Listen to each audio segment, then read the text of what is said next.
Hello students, आज मैं लेके आया हूँ क्लास 10 मैथ एक्सरसाइज 12.2 का क्वेश्चन नंबर 6।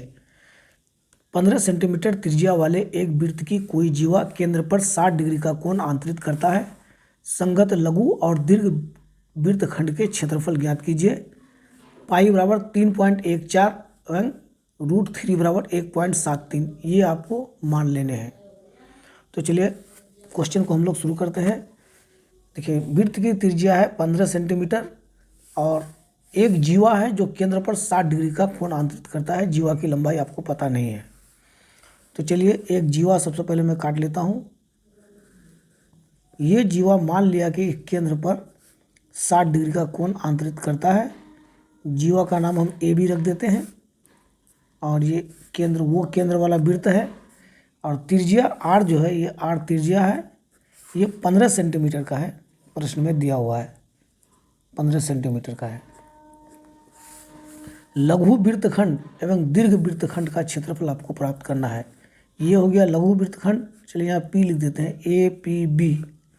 ये हो गया लघु वृत्तखंड, इसका क्षेत्रफल निकालना है और इस क्षेत्र को छोड़ के शेष जो क्षेत्र वृत्त में बचा है, शेष क्षेत्र का क्षेत्रफल आपको प्राप्त करना है। तो चलिए सबसे पहले हम लोग लघु वृत्तखंड का क्षेत्रफल कैसे निकालेंगे। तो आप जानते हैं वृत्तखंड का क्षेत्रफल, तो सीधे वृत्तखंड का क्षेत्रफल तो निकलता नहीं है।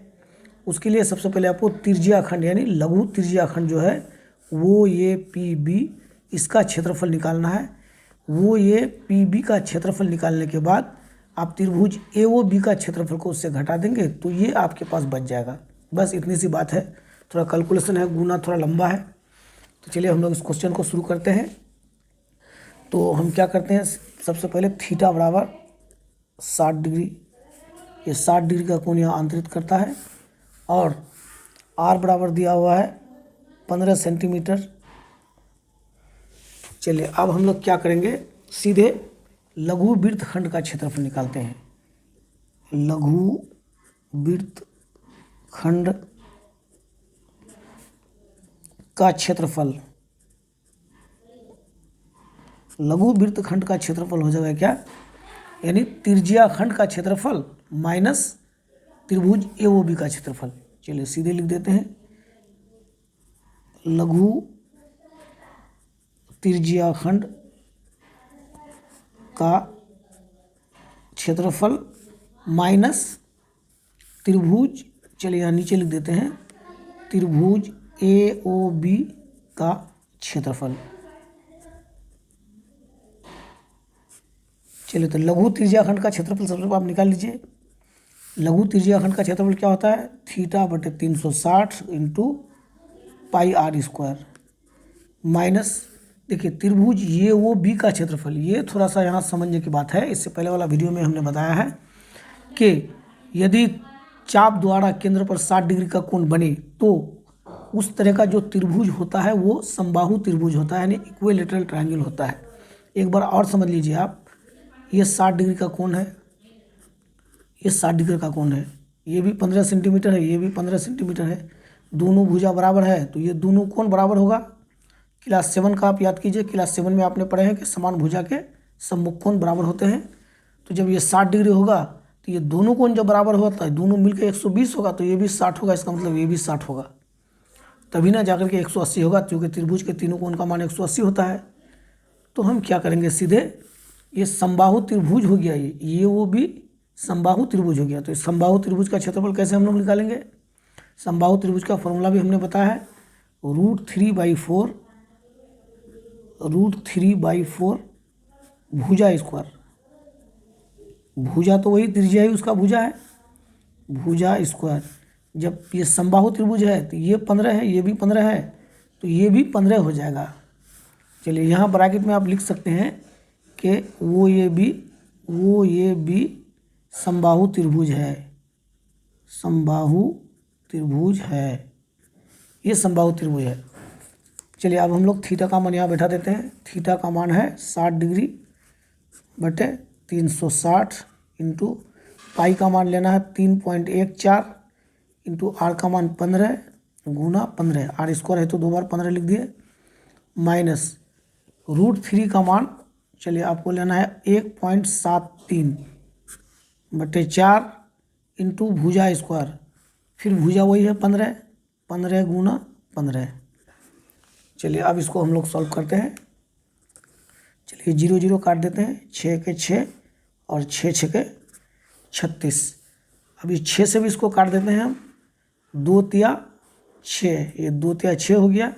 ध्यान से थोड़ा देखें, 2 एकम 2, दशमलव आया तो दशमलव बिठा दिए, इसमें 1 बच गया, हो गया 11, 2 पंचे 10, बच गया 1 14, 2 साते 14। चलिए इसको भी हम काट दिए।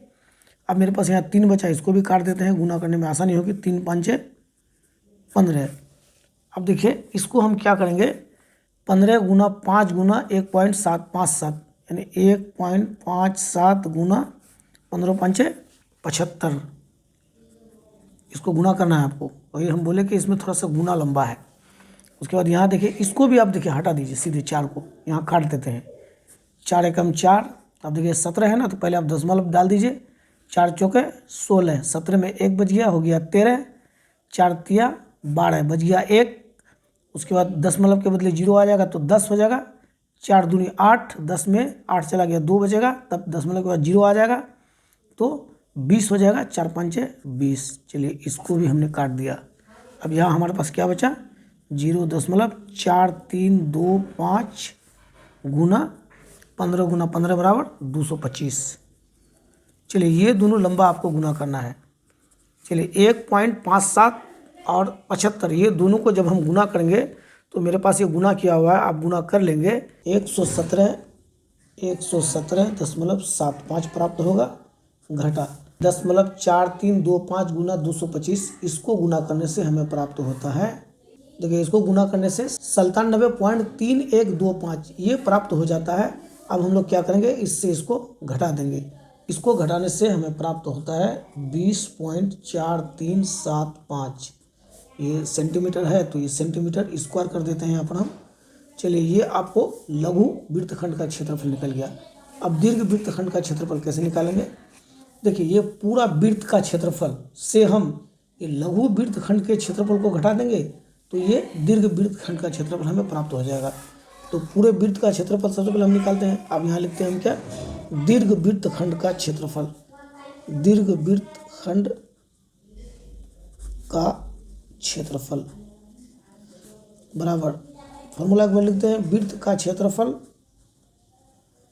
माइनस लघु वृत्तखंड का क्षेत्रफल, लघु वृत्तखंड का क्षेत्रफल।